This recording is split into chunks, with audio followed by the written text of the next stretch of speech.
You do know that the Mad Hatter's madness is because of his hat. It's the chemical they use to treat the felt, to make the felting. Sent him mad. All the hatters were mad, given the occupation long enough, just as the dentist died of Parkinson's, because of the mercury in the amalgam they were handling. Radiographer started to glow in his occupation because he picked up the radiation he was in. The Queen who cuts off your head. What sort of monarch is this? She gives you cakes and cuts off your head. Goodness gracious. This lady's dangerous. Don't foolishly love the Queen. Fear her.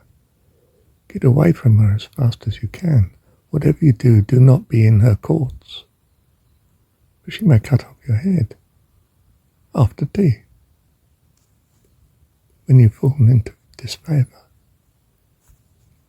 How about the rabbit with long ears? Hears everything, knows nothing. He's the gossip, isn't he?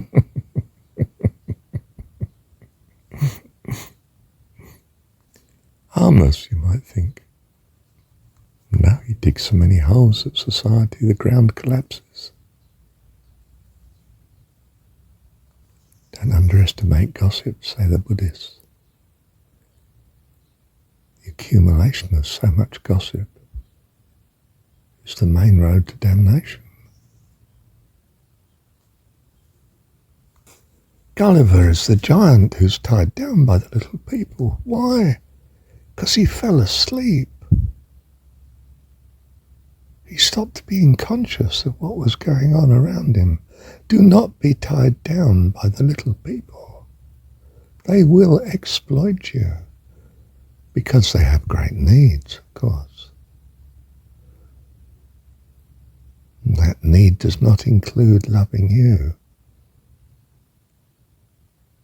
unless they see your prosperity and freedom as a benefit to them, rather than enslaving you to do great works for them.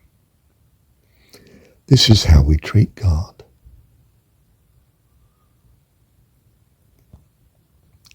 We don't give him his freedom. We tell him day and night what we want and insist and cry and howl, and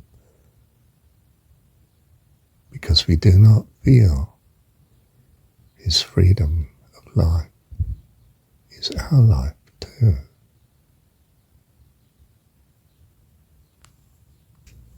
Aslan, the lion,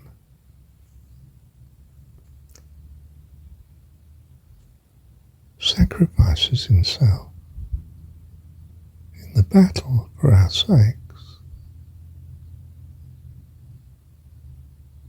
Kids don't want this. They scream, no, that's not right. How is it children can tell you the Christian story's not right? And you can't even hear them, leave alone see it yourself. I am not come that you be crucified. I am come that you might have life and have it more abundantly. Thank you, Dad. Oh, what are the modern fairy tales? And the children watch them on the television, the sci-fi movie.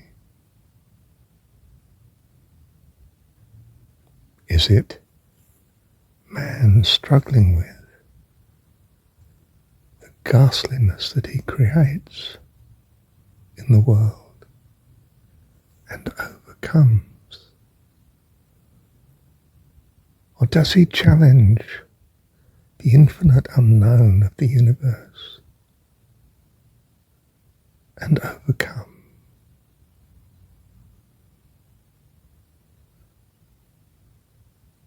Can you see the new religion being formed?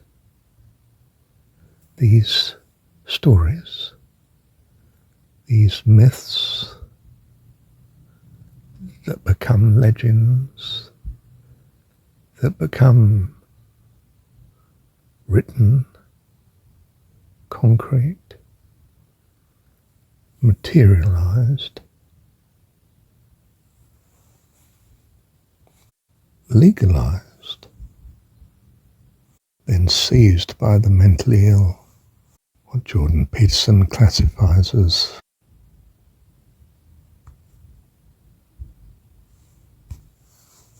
the dark triads of our society that seize the helm, be they Hitler, Stalin, or any other autocratic dictator, visible or screened, but ever seizing control. My God does not seize control.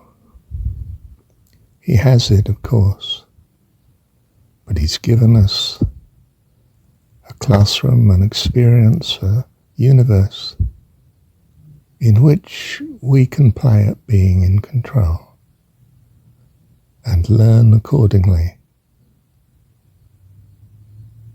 but in a transitory state. It all fades into the past, and you learn by it.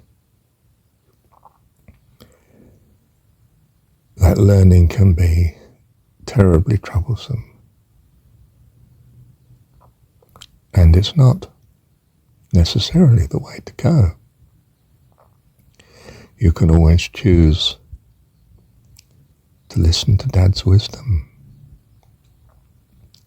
to have ears to hear, if you want to.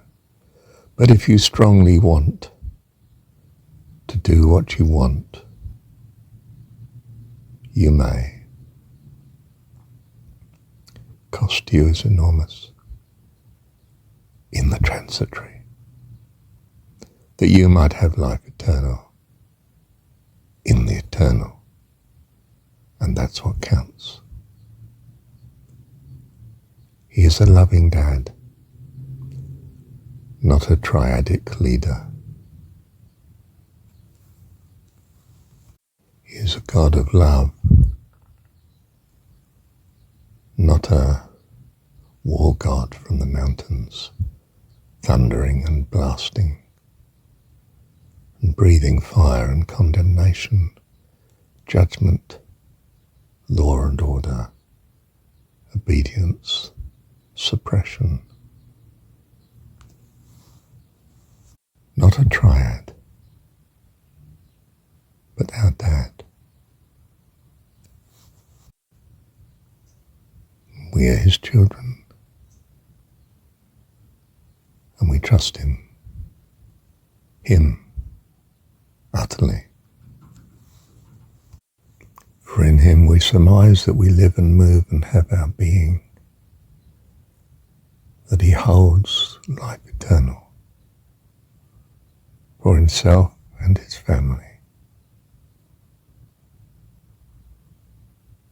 How much more His kids?